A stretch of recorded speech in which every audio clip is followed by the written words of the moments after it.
الحمدللہ رب العالمین والصلاة والسلام علی اشرف الانبیاء والمرسلین نبینا محمد وآلہ وصحبہ اجمعین اما بعد۔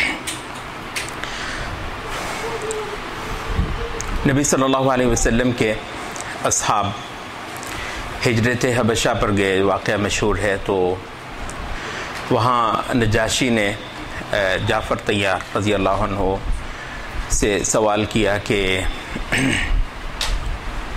تمہارا کیا ماجرا ہے، واقعہ آپ نے سن رکھا ہے۔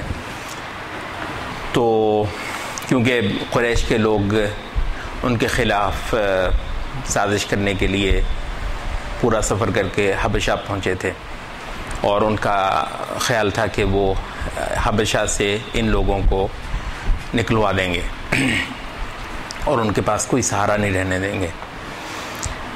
اچھا، وہاں جو حضرت جعفر طیار نے ایک چھوٹی سی تقریر کی، تو اس کا مفہوم کچھ یوں تھا کہ اے بادشاہ، ہم لوگ جاہلیت میں رہتے تھے، بتوں کو پوجتے تھے، مردار کھاتے تھے، ہمارا قوی ہمارے ضعیف کو نگل جاتا تھا، ہم بے گناہ اور پاک دامن عورتوں پر تہمت لگانے سے نہیں چوکتے تھے،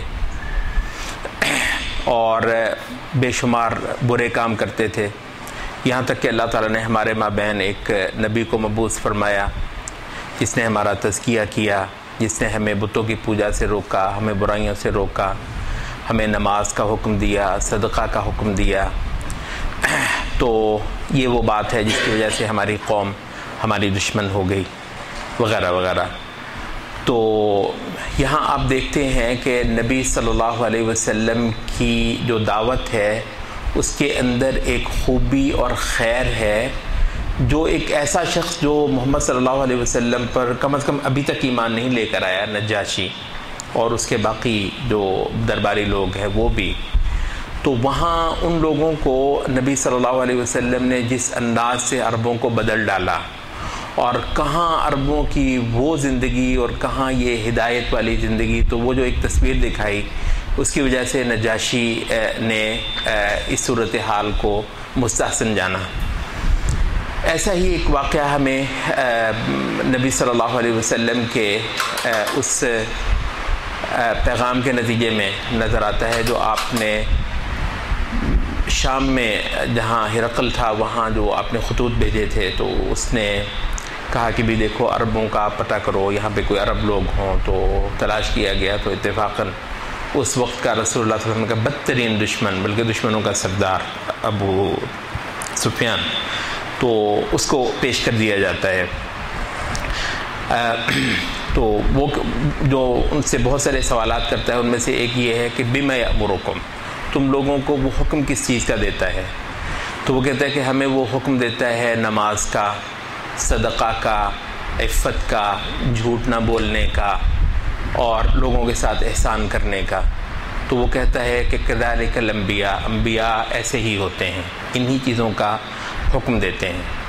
اچھا، ایک حضرت عیسیٰ علیہ السلام کا ایک قول بہت مشہور ہے، وہ ہماری کتابوں میں تو نہیں آیا ہے، لیکن یہ ہے کہ تاریخی طور پر بھی اور اہل کتاب کے ہمیں بہت ذکر ہوتا ہے، آپ نے بھی سنا ہوگا کہ حضرت عیسیٰ کہتے ہیں کہ تم ان کو درختوں کو ان کے پھلوں سے پہچانو گے، جو درخت اچھا ہوگا وہ لازماً اچھا پھل دے گا، جو برا درخت ہوگا، زہریلا درخت ہوگا، وہ لازماً زہریلے پھل دے گا۔ تو اس سے وہ کہتے ہیں کہ یعنی نبوتوں کی جانچ کرنا نہایت اعلیٰ ہے، کہ آپ ذرا یہ دیکھیے کہ انبیاء نے پیدا کس قسم کے لوگ کیے ہیں، ذرا مطلب اس چیز پر تھوڑی سی آپ توجہ کر لیں۔ یہ اس وقت خاص طور پر ایتھیزم کی جو دعوت ہے اور بے دینی کی، الحاد کی، اس کے سامنے بھی اس سوال کو بہت زیادہ واضح انداز میں رکھنے کی ضرورت ہے کہ بھی ذرا یہ دیکھو کہ عرب جو پہلے تھے رسول اللہ صلی اللہ علیہ وسلم سے، ان کا کیا حال ہے، اور وہ عرب کیا ہیں کہ جو رسول اللہ صلی اللہ علیہ وسلم سے تربیت پا کر سامنے آتے ہیں۔ تو تم یہ بتاؤ کہ یہ جو نبوتیں ہیں، خالص جو دین ہے اللہ تعالیٰ کے، انہوں نے کیا کیا ہے۔ تو وہ جو صورتحال تھی جو مادیت کی اور نفس پرستی کی اور ظلم کی اور زیادتی کی اور تنگ دلی کی، جس کے ٹھیک کرنے کو اللہ تعالیٰ نے حضرت عیسیٰ علیہ السلام کو مبعوث فرمایا، اور اس کے بعد حضرت عیسیٰ سے جن لوگوں نے تربیت لی ان کے دلوں میں کیسی نرمی، خوبی، خیر، برکت، لوگوں کے ساتھ بھلا کرنا، احسان کرنا، حتیٰ کہ ظلم سہ کر بھی لوگوں کو جو ہے وہ، تو یہ نبوتوں نے یہ جو کام کیا ہے، تو ذرا یہ دیکھو کہ ان سے پہلے کیا صورتحال تھی.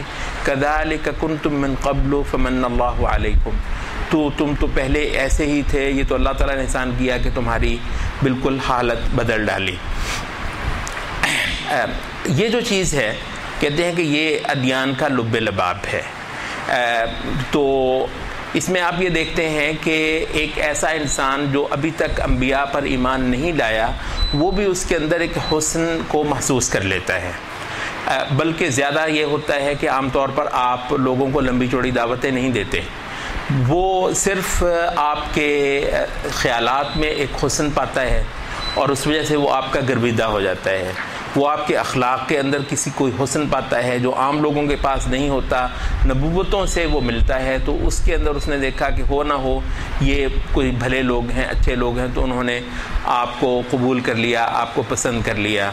پھر حتیٰ کہ انہوں نے آپ کو کسی وقت نماز پڑھتے دیکھا، اللہ رب العزت کو سجدہ کرتے ہوئے. یہ ہم نے بھی دیکھا ہے، مطلب ہمارے ہاں تو کیونکہ یہ معمول کی بات ہے، اس وجہ سے ہمیں کوئی اس میں بہت خاص چیز نظر نہیں آتی، سارے لوگ ہی نماز پڑھ ہی لیتے ہیں. ہم نے یہ دیکھا کہ جن معاشروں میں نماز نہیں پڑھی جاتی، مطلب یہ امریکہ کا مثلا معاشرہ ہے، اس میں ایسے بے شمار واقعات لوگوں نے ہم سے بھی بیان کیے. خود میرے اپنے دیکھنے میں ہوا کہ ایک عیسائی گروپ جو ہے وہ ہمارے اسلامک سینٹر میں آیا، اس کو ہم نے اسلام کے بارے میں اچھا خاصی لمبی جڑی ڈسکشن ہوئی. وہ ساری ڈسکشن ایک طرف، ہمارا خیال تھا ہوتا ہے کہ جی ہو سکتا ہے اس سے کسی کو کوئی فائدہ ہوا ہو، وہ ساری ڈسکشن ایک طرف. نماز کا وقت ہو گیا تو ہم نے کہا بھی ہم نماز پڑھتے ہیں. کہنے لگے ہم آپ کو دیکھتے ہیں. ہم نے کہا جی دیکھیے، مطلب ہم نماز پڑھتے ہیں. تو ہم نے نماز پڑھی، تو نماز اس کے بعد ان کا جو ایک پریسٹ تھا وہ کہنے لگا یار یہ جو تم نے سجدہ کیا ہے نا، تم لوگ سارے کے سارے یوں گرے ہو خدا کے سامنے. کہتا ہے اس نے تو مجھے ہلا کر رکھ دیا. ہماری اتنی لمبی جوڑی ڈسکشن ایک طرف، اور اللہ رب العزت کو ہونے والا ایک سجدہ جس میں وہ کئی ساری صفحیں بیک وقت اللہ تعالیٰ کے سامنے یوں سجدہ ریز ہوئیں، وہ منظر اس کا ایک طرف. تو اس میں اس کو حسن نظر آیا. اس رکوع کے اندر مسلمان کا سبحان ربی الاعلیٰ کہنے کے اندر، بتوں کی عبادت کرنے کا روادار نہ ہونا اس کے اندر.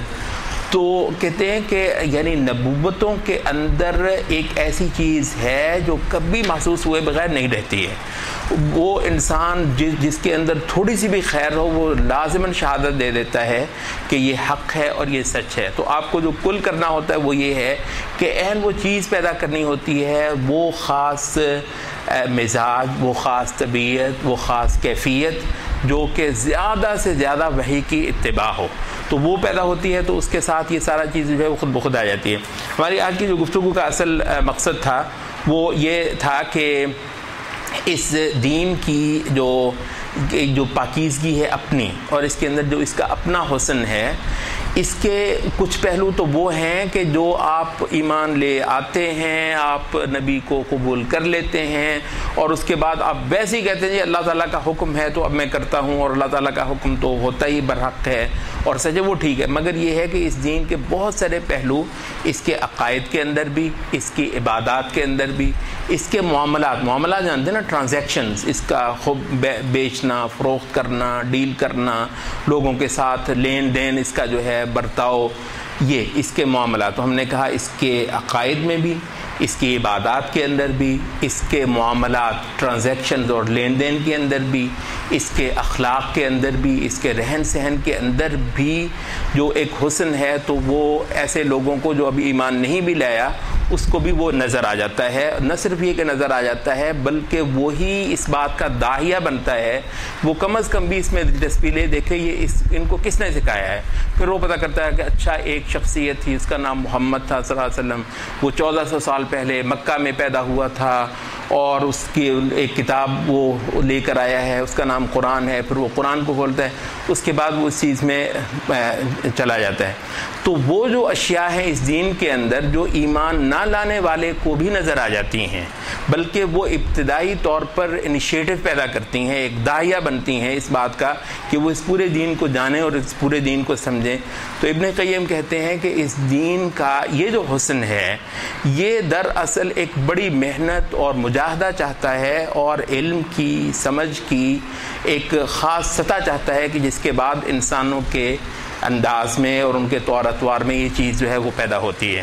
تو یہ علم کا ایک بہت بڑا محور ہے، سیکھنے کا ایک بہت بڑا میدان ہے، جس کے بعد جو ہے وہ اسلام لوگوں کے لیے ایک کشش بنتا ہے. اسلام ایک حسن کا نام ہے، اسلام ایک محبت کا نام ہے، اسلام ایک ایسا سیلاب ہے. مطلب وہ کہتے ہیں کہ یہ کیسے ہو سکتا ہے کہ ایک ایسی دعوت جو کہ بہت سارے ملکوں کو آپ کو پتہ ہے لڑائیاں کر کے، جنگ کر کے فتح کر کے آئی ہے. مطلب اسلام نے شام کو تلوار سے فتح کیا، عراق کو، ایران کو تلوار سے فتح کیا، مصر کو تلوار سے فتح کیا. اب یہ جو لوگ ہیں یہاں پر جن کے ہو سکتا ہے کئی سارے ایسے ہوں گے جن کے باپوں کو مسلمانوں کے ساتھ جنگوں میں قتل کیا گیا ہوگا، وہ مسلمانوں کی تلواروں سے قتل ہوئے ہیں. ان کے بیٹے اس قرآن کو دل سے لگا کر وہ اس نبی کا کلمہ پڑھتے ہیں اور حتیٰ کہ یہ انہی لشکروں میں شامل ہو کر اگلے ملکوں کو فتح کرنے چل پڑتے ہیں. اور اس واقعے کو کئی صدیاں نہیں گزرتی ہیں، چند ہو سکتا ہے چند مہینوں میں، چند سالوں کے اندر یہ واقعہ ہو گیا ہو. ان کو یہ بھول گیا ہے کہ یہ جو فوجیں آئی تھیں، یہ جو دین آیا تھا، انہوں نے میرے باپ کو، میرے چچا کو، میرے تایا کو، میرے دادا کو جو ہے وہ قتل کر دیا تھا. تو وہ ان کے ساتھ ہو لیتا ہے. کہتے ہیں کہ شام میں جب صحابہ گئے ہیں تو ان لوگوں نے کہنے لگے، کیونکہ شام کے سارے یہ عیسائی تھے تو عیسیٰ علیہ السلام کا کلمہ پڑھتے تھے. عیسیٰ علیہ السلام آپ کے حواریوں کا بہت تذکرہ سنا تھا. تو جو کچھ انہوں نے تذکرہ سنا یا پڑھا ہوا تھا، تو جیسے انہوں نے صحابہ کو دیکھا تو کہنے لگے کہ یہ عیسیٰ کے حواریوں جیسے لوگ ہیں. مطلب ہے ان کو اس کے اندر وہ چیز نظر آ گئی ہے. اب یہ جو چیز ہے مطلب کہ کہاں اس کی اتنی گنجائش ہے کہ آپ لوگوں کے ساتھ لمبی بحثیں کیا کریں. تو وہ ہو، یہ تو مسلمان معاشرے کے اندر ایک جوت جگانی ہوتی ہے.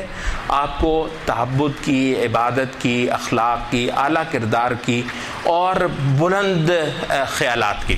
سب سے پہلے جو ہے نا خیالات کے اندر بلندی پیدا ہوتی ہے، اس کے اندر پھر ساری اشیاء کے اندر بلندی پیدا ہو جاتی ہے. پھر آپ کی عبادت میں بھی ایک رنگ نکل آتا ہے، آپ کے اخلاق میں بھی بلند خیالات جو ہیں وہ پیدا کرتے ہیں. تو قرآن مجید کو بھی دیکھ لیجیے کہ وہ انسان کے تصورات کو بہت اوپر لے جاتا ہے.